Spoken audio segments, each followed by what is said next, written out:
Harsh rhetoric from North Korea is nothing new, but some observers in the US feel that the recent threats represent a real danger this time. Others claim they reflect the changing internal dynamics and new leadership in Pyongyang, and that this crisis will pass. Either way, US policy experts agree that Washington must be ready.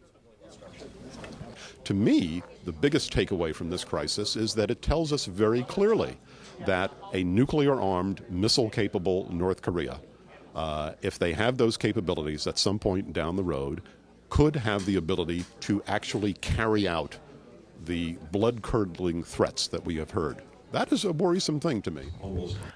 Other experts at the Brookings Institution conference on North Korea agreed that the threat has been over-exaggerated. The Musudan missile, which there was some thought it might be launched today, has never been flown. The North Koreans apparently consider it operational, but they've never test flown it.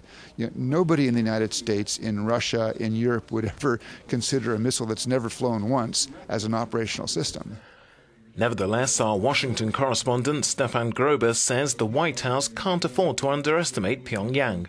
The United States is in a dilemma. Secretary of State John Kerry has expressed the American willingness to re-engage with North Korea.